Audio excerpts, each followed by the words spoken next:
రాష్ట్రంలో ఈరోజు దాదాపుగా 52 రోజులు ఎన్నికల ఫలితాలు వచ్చాయి. రాష్ట్రంలో ఎలాంటి పరిస్థితులు ఉన్నాయి, రాష్ట్రంలో ఏం జరుగుతా ఉంది ఒకసారి గమనిస్తే రాష్ట్రం పురోగతి వైపు పోతా ఉందా లేకపోతే రివర్స్ డైరెక్షన్ లో పోతా ఉందా? రాష్ట్రంలో ఉన్న ప్రతి ఒక్కరూ కూడా ఆలోచన చేయాల్సిన అవసరము చాలా ఉంది. రాష్ట్రంలో ఈరోజు హత్యలు జరుగుతా ఉన్నాయి, అత్యాచారాలు జరుగుతా ఉన్నాయి, ఆస్తుల ధ్వంసం జరుగుతా ఉంది. ఎక్కడ చూసినా కూడా ఎవరైనా కేసు పెట్టడానికి పోతే ఫాల్స్ కేసెస్ రివర్స్ విక్టిమ్ మీదనే పెడతా ఉన్న పరిస్థితులు.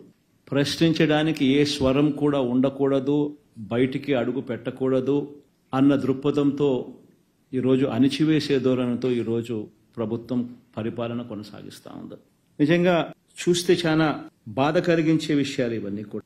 ఎక్కడైనా కూడా ఒక ప్రభుత్వం ఏర్పడిన తర్వాత ఒక ప్రభుత్వం 12 నెలల పాటు ఒక బడ్జెట్ ప్రవేశపెడుతుంది. ఆ బడ్జెట్ కూడా 7 నెలలు 12 నెలల కాలంలో ఏకంగా 7 నెలలు రెగ్యులర్ బడ్జెట్ కూడా ప్రవేశపెట్టలేని అధ్వానమైన పరిస్థితిలో ఈ ప్రభుత్వం ఉంది అని అంటే ఎంతటి దారుణమైన పాలన సాగుతా ఉంది అని చెప్పడానికి ఇదొక గొప్ప నిదర్శన. నిజంగా ఆ రెగ్యులర్ బడ్జెట్లో తాను సూపర్ 6 అంటూ సూపర్ 10 అంటూ తాను చేసిన ఆ మోసపూరిత హామీలకు సంబంధించిన కేటాయింపులు బడ్జెట్లో కనపడకపోతే ప్రజలు రోడ్డు మీదకి వస్తారని, ప్రజలు గలం విప్పుతారని అని చెప్పి ఏకంగా ఆ పరిస్థితి రాకూడదు అని తాను అబద్ధాలు చెప్తా ఉన్నటివన్నీ కూడా ప్రజలకు తెలిసిపోతుంది.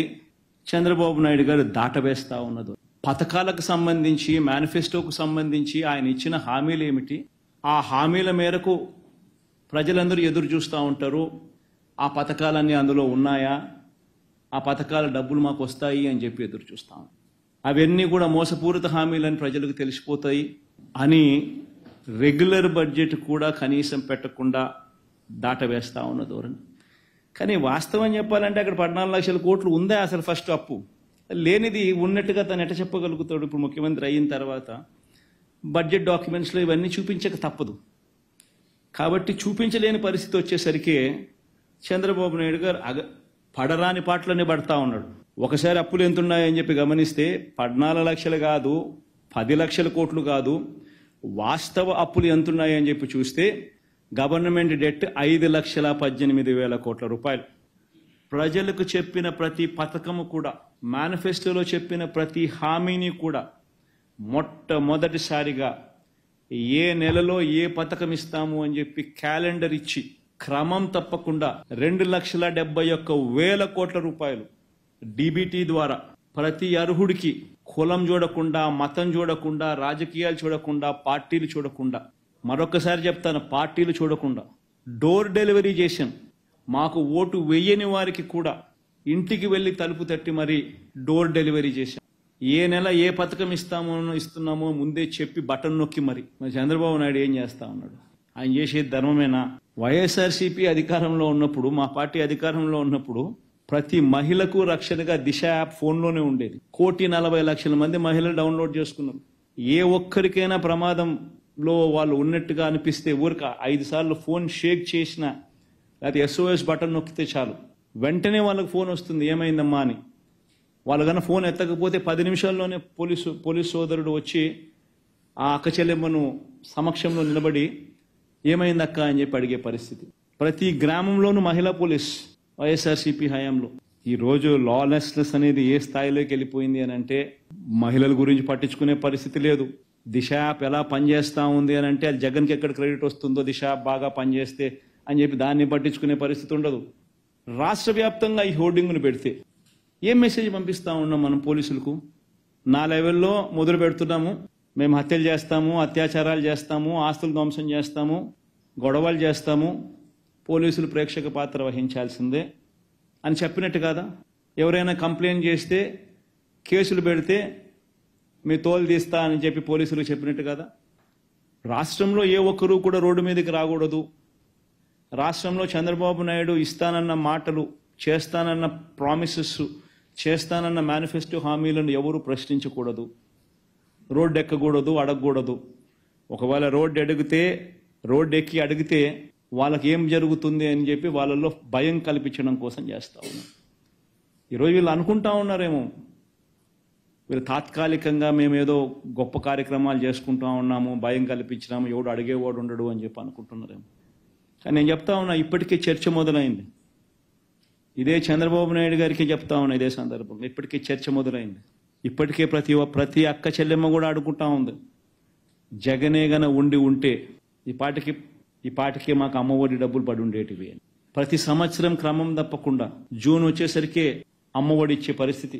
గతంలో 43 లక్షల మంది తల్లులకు 26,067 కోట్ల రూపాయలు మన హయాంలో, వైఎస్ఆర్సీపీ హయాంలో ఇచ్చారు. చంద్రబాబు నాయుడు ఏమన్నాడు, జగన్ అయితే ఒకే 15,000 ఇస్తాడు, నేనైతే ఎంతమంది పిల్లలు ఉంటే అంతమందికి ఇస్తాము, నీకు 15,000, నీకు 15,000, నీకు 15,000, నీకు 15,000 అని చెప్పి పిల్లల్ని చూపించి నీకు 15, నీకు 15, నీకు 15, నీకు 15 సంతోషమా అని అడగడము.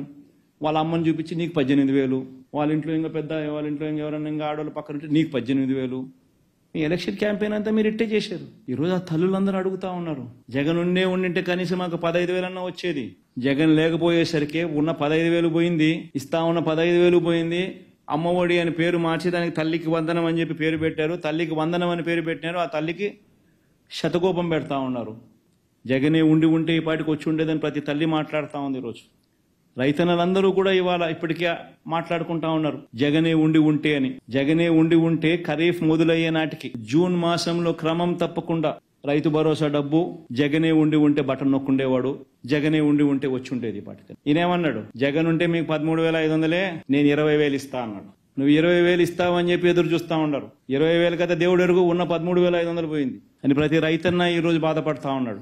ఒక్క రైతు భరోసా పథకం కింద వైఎస్ఆర్ కాంగ్రెస్ పార్టీ 34,378 కోట్ల రూపాయలు ఇచ్చారు.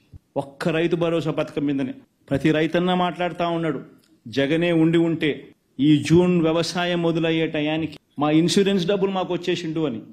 జగనే ఉంటే ఈరోజు ప్రతి తల్లి అనుకుంటా ఉంది, ప్రతి పిల్లాడు అనుకుంటా ఉన్నాడు. ఇంజనీరింగ్ చదువుతా ఉన్న పిల్లలు, డిగ్రీ చదువుతా ఉన్న పిల్లలు, మెడిసిన్ చదువుతా ఉన్న పిల్లలు, చదువులు చదువుకుంటున్న ఇట్లాంటి పెద్ద చదువులు చదువుకుంటా ఉన్న పిల్లలందరికీ జగనే ఉంటే ఏ క్వార్టర్కు సంబంధించిన ఫీజు రీయింబర్స్మెంట్ ఆ 3 నెలల కాలం అయిపోయిన వెంటనే మళ్ళీ నెక్స్ట్ ఇమీడియట్లీ డబ్బులు వచ్చేటివి.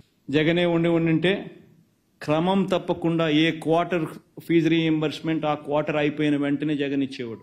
వసతి దీవెన ప్రతి సంవత్సరం ఏప్రిల్లో జగనే ఉంటే విద్యా సంవత్సరం మొదట్లోనూ విద్యా సంవత్సరం చివరిలోనూ ఒక ఇన్స్టాల్మెంట్ ఇచ్చేట్టుగా వసతి దీవెన కింద ప్రతి తల్లికి ఒక్కొక్క పిల్లాడికి 20,000, ఇంజనీరింగ్ డిగ్రీ చదివే పిల్లలకు, పాలిటెక్నిక్ చదివే పిల్లలకు 15,000, ఐటీఐ చదివే పిల్లలకు 10,000, వీటిని 2 ఇన్స్టాల్మెంట్స్ గా చేసి ప్రతి ఏప్రిల్లో ఒక ఇన్స్టాల్మెంట్ క్రమం తప్పకుండా ప్రతి ఏప్రిల్లో జగనే ఉంటే వచ్చి ఉండేది. జగనే ఉంటే ఇచ్చాడు.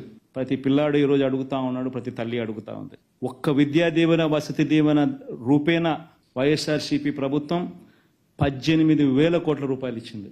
ప్రతి అక్క చెల్లెమ్మ అడుగుతా ఉంది, జగనే ఉంటే పొదుపు సంఘాల అక్క చెల్లెమ్మలు 0 వడ్డీ కింద జగనే ఉంటే ప్రతి సంవత్సరం మే జూన్లో వాళ్ళకు సంబంధించిన వడ్డీకి సంబంధించిన 0 వడ్డీకి సంబంధించిన సొమ్ములు పొదుపు సంఘాల అక్క చెల్లెమ్మలు ప్రతి సంవత్సరం అందే అక్షరాల 4,969 కోట్ల రూపాయలు, 4,969 crores వైఎస్ఆర్సీపీ ప్రభుత్వంలో అక్క చెల్లెమ్మలకు 0 వడ్డీ కింద ఇచ్చిన సొమ్ము.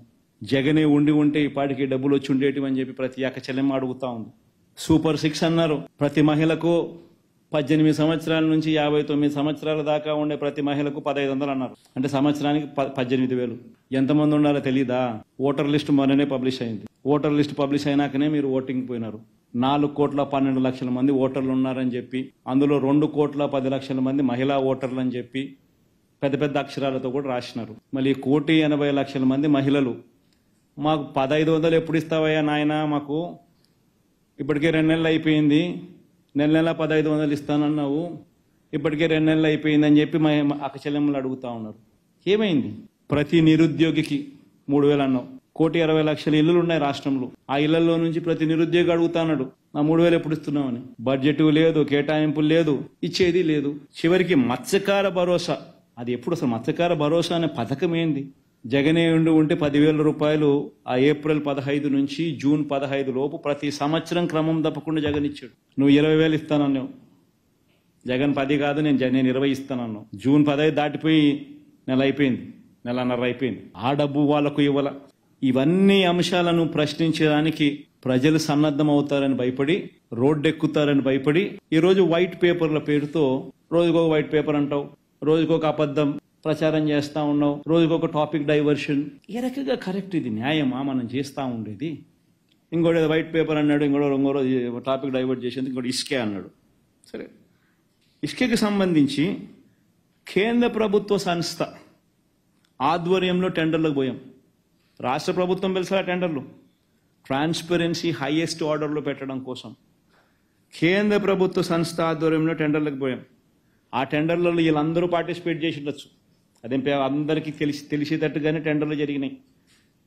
ఆరోపణలు చేసే ప్రతి ఒక్కడు కూడా, ఎవడైనా కూడా, ఇంక్లూడింగ్ ఈనాడైనా పార్టిసిపేట్ చేసి ఉండొచ్చు. ఈ వీళ్ళ నవయుగ వాళ్ళ ద్వారా, వీళ్ళ వ్యంకుల ద్వారా, లేకపోతే చంద్రబాబు నాయుడు అయినా పార్టిసిపేట్ చేసి ఉండొచ్చు. వీళ్ళందరి కాంట్రాక్టర్ల ద్వారా అత్యంత ట్రాన్స్పరెంట్గా టెండర్లకు పిలిచి రాష్ట్ర ప్రభుత్వానికి అత్యంత ట్రాన్స్పరెంట్గా 765 కోట్ల రూపాయలు, 2 కోట్ల మెట్రిక్ టన్నుల మినిమం గ్యారంటీ పెడుతూ 765 కోట్ల రూపాయలు రాష్ట్ర ప్రభుత్వానికి డబ్బులు కట్టేట్టుగా, వైఎస్ఆర్సీపీ హయాంలో ఇచ్చే రేటు కన్నా ఈరోజు ఫ్రీగా శాండ్ ఇస్తానని చెప్పిన చంద్రబాబు నాయుడు అంతకన్నా ఎక్కువ రేటుకి అమ్ముతా ఉన్నాడు. ఈరోజు land resurvey and titling act గురించి, మై గాడ్, అసలు ఎన్నికలు జరిగేటప్పుడు అయితే ఎంత దారుణమైన ప్రచారం చేసినారనంటే, actually revolution. Land titling act అనేది ఒక రెవల్యూషన్. ఎంత గొప్ప రెవల్యూషన్ అంటే ఇది. ఈరోజు భూములు కొనుక్కోవాలని చెప్పి మీరు ఎవరైనా అనుకుంటే, ఆ భూములు కొనాలంటే మీకు భయం. ఆ అమ్మే వాడు టైటిల్స్ కరెక్ట్గా ఉన్నాయా లేదా, నేను కొనే టైటిల్స్ కరెక్ట్గా ఉన్నాయా లేదా అని భయం మీకుంది. ఆ అమ్మేవానికి భయం, రేపు పొద్దున ఇంకొకడెవడో టైటిల్స్ తీసుకొని వచ్చి నేను ఒరిజినల్ ఓనర్, నువ్వు కాదు ఒరిజినల్ ఓనర్ అంటాడేమో అని చెప్పి వాళ్ళకు అనే అమ్మేవానికి భయం. మొట్టమొదటిసారిగా ల్యాండ్ టైటిలింగ్ యాక్ట్ ద్వారా స్టేట్ గవర్నమెంట్ గ్యారంటీ ఇస్తూ ఉంది, స్టేట్ గవర్నమెంట్ ఇన్సూరెన్స్ ఇస్తూ ఉంది. గవర్నమెంట్ గ్యారంటీయే కాదు, government is giving insurance also. కొనేవానికి అమ్మేవానికి స్టేట్ గవర్నమెంట్ గ్యారంటీ ఇస్తూ ఉంది. నీ టైటిల్స్ నేను భరోసా అని, అంటే నీ టైటిల్స్ను వెరిఫై చేసి, నీ టైటిల్స్ను గవర్నమెంట్ వెరిఫై చేసి, నీ కోసం అని చెప్పి రాళ్ళు, సరిహద్దు రాళ్ళు నువ్వు చూపించిన చోట గవర్నమెంట్ పెట్టి, నీ కోసం ఫ్రీగా గవర్నమెంటు ప్రతి గ్రామ సచివాలయంలో ఒక సర్వేయర్ను నియమించి 15,000 మంది సర్వేయర్లను నియమించి 4 ఏళ్ల ప్రక్రియలో, 4 ఏళ్ల కార్యక్రమం ఇది. 4 ఏళ్లలో గవర్నమెంట్ వుడ్ బి స్పెండింగ్ 2,000 కోట్లు పైచిరుకు on survey equipment, on surveyors salaries, on the stones. నీ కోసం పాతుతా ఉన్న ఈ స్టోన్స్ గవర్నమెంట్ సర్వే చేసి, నువ్వు చూపించిన సరిహద్దుల్లో సరిహద్దురాలు నీ కోసం గవర్నమెంట్ నాటించి, నీ కోసం గవర్నమెంట్ సర్వే చేసి నీకు ఆ డాక్యుమెంట్స్ ఇస్తూ ఉంది. నీ డాక్యుమెంట్స్ గవర్నమెంట్ గ్యారంటీ ఇస్తూ ఉంది. నీకు భరోసాగా గవర్నమెంట్ నిలబడతా ఉంది. That is land titling act. అని ఏమేమో ప్రజలలో అపోహలు క్రియేట్ చేసి, దాన్ని నాశనం చేసి, చివరికి దాని గురించి దుష్ప్రచారం చేసి, ఆ దుష్ప్రచారం నుంచి బయట పడలేక దాని ల్యాండ్ టైటిలింగ్ యాక్ట్ను అసెంబ్లీలో క్యాన్సిల్ చేసినారు. అసెంబ్లీలో తీర్మానం చేసి రద్దు చేసినారు. రద్దు చేస్తానే కేంద్ర ప్రభుత్వం అనింది, రివర్స్ అనింది. కేంద్ర ప్రభుత్వం అనింది, ఎవరైతే ల్యాండ్ రిఫార్మ్స్కు సంబంధించి reforms in land administration and management గురించి ఎవరైతే అడుగులు ముందుకు వేస్తారో వాళ్లకు central government incentivising, giving them 50-year loan, interest free loans, giving them 50 years interest free loans for capital expenditure అని బడ్జెట్లో నిన్న కేంద్ర ప్రభుత్వం ఫైనాన్స్ మినిస్టర్ చదివింది. ఈరోజు వాళ్ళకి ఇన్సెంటివ్స్ రావాలనంటే జగన్ చేసిన ఈ రిపోర్ట్ అంతా చూపించుకుంటే తప్ప నుంచి వాళ్ళకి ఇన్సెంటివ్స్ రావు. ఒక పని చేసేసరికి ఎందుకు చేస్తా ఉన్నావు? అమెరికాలో ఎందుకు టైటిల్స్లో నీకు కాంప్లికేషన్స్ రావు? ఎందుకు నీకు వెస్టర్న్ వరల్డ్లో క్రయ విక్రయాలకు సంబంధించి ల్యాండ్ డిస్ప్యూట్స్ ఎందుకు లేవు?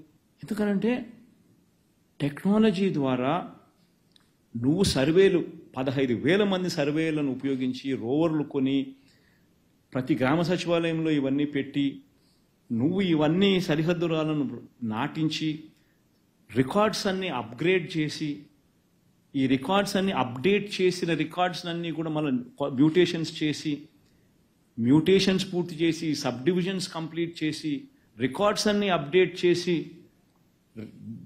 ఆ సచివాలయంలోనే ఆ రికార్డు పుస్తకం పెట్టి సచివాలయంలోనే నీ రిజిస్ట్రేషన్ చేసుకునే అవకాశం కూడా నీకు కల్పిస్తూ అసలు నాకు ఒక్కొక్కసారి నిజంగా నాకు అనుమానం వేస్తాను. ప్రజలందరూ అప్రమత్తంగా ఉండాలి. ఇవన్నీ చేయకుండా చంద్రబాబు ఎందుకు అడ్డుకుంటున్నారు ప్రజలందరూ ఆలోచన చేయాలి. బహుశా వాళ్ళ మనుషులు ఈ పత్రాలన్నీ కూడా మార్చేసుకొని ఈ డాక్యుమెంట్స్ అన్నీ కూడా వాళ్ళ పేరుతో వాళ్ళు మార్చేసుకొని అలా మార్చుకునేదానికి అవకాశం కల్పించుకునే దానికోసం చంద్రబాబు నాయుడు ఇది ఏమైనా చేయకుండా అడ్డుకుంటా ఉన్నాడా అన్నది ప్రజలందరూ ఆలోచన చేయాలి. ఇంకోటి చంద్రబాబు నాయుడు ఇంకొక ఆశ్చర్యకరమైన మాటలు మాట్లాడుతాడంటే నాకు అది నిజంగా ఆయన బుర్ర ఒకసారి పనిచేస్తాను సార్ బుర్రేనా అది ఆయన ఏమన్నా చెడిపోయిన మున్సిపాలిటీ దిబ్బనా అనిపిస్తుంది ఒక్కొక్కసారి. ఆయన ఏమంటాడు చిన్న చిన్న దుకాణాలలో మద్యం కొనుక్కునే వాళ్ళు ఈ చిన్న చిన్న దుకాణాలు ఈ 2900 చిన్న చిన్న గవర్నమెంట్ దుకాణాల్లో మద్యం కొనుక్కునే వాళ్ళు ఒక్కొక్క బాటిల్ ఏదో నేను ఎంత అని చెప్పి కనుక్కుంటే 120 రూపాయలు అని చెప్పి ఒక చిన్న బాటిల్ చెప్తాను. ఆ 150 రూపాయలు ఇచ్చి కొనుక్కునేవాడు చెక్ ఇచ్చి కొనుక్కోలే క్యాష్ ఇచ్చి కొనుక్కుంటా ఉన్నాడు అని అంటాడు. అసలు వాస్తవం చెప్పానంటే పాయింట్ ఆఫ్ సేల్లో డిజిటల్ పేమెంట్ను తీసుకొచ్చిందే వైసీపీ ప్రభుత్వంలో. వైసీపీ ప్రభుత్వం రాక మునుపు పాయింట్ ఆఫ్ సేల్లో డిజిటల్ పేమెంట్ లేనే లేదు. అయితే ఎవడైతే వచ్చి కొనుక్కుంటాడో వాడు క్యాష్ ఇస్తాడా డిజిటల్ పేమెంట్లో వాడికి ఏదైనా పెడతాడా అనేది వాళ్ళ ఇష్టం.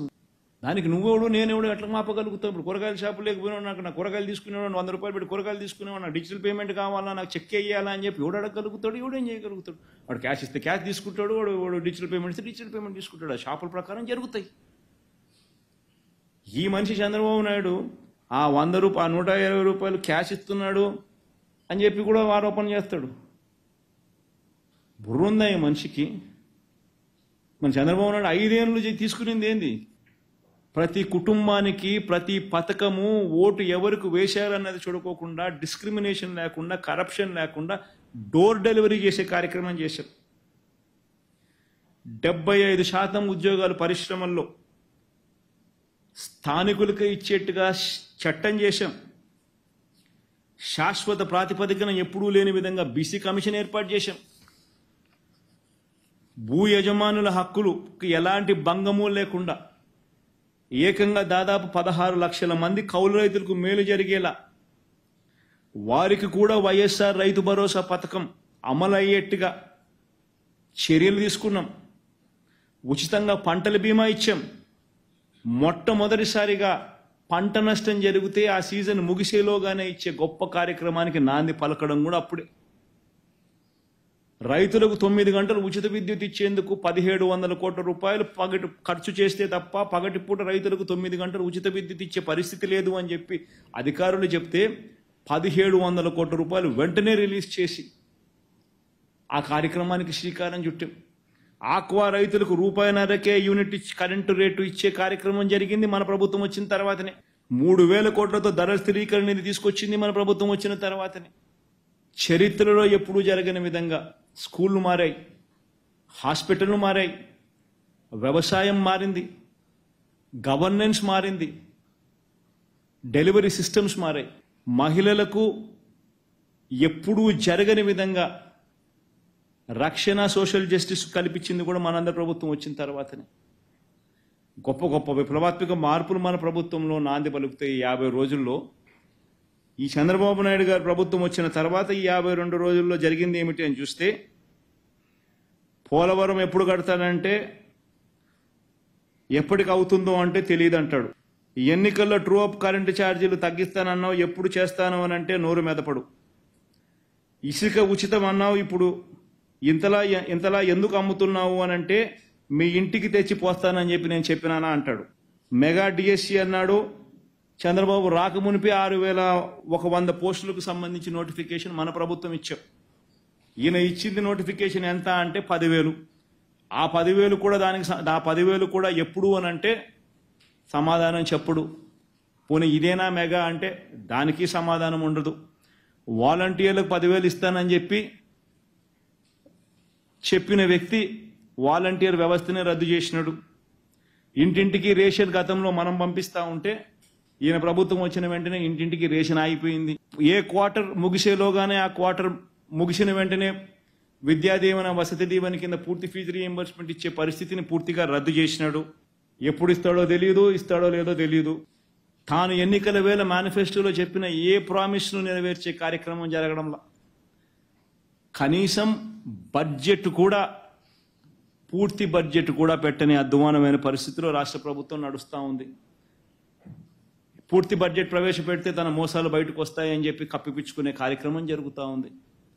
రాష్ట్రంలో ఏం జరుగుతూ ఉన్నాయనంటే హత్యలు, దాడులు, దౌర్జన్యాలు, ఆస్తులు నష్టం చేయడం, రెడ్ బుక్ పరిపాలన సాగిస్తూ ఉంది.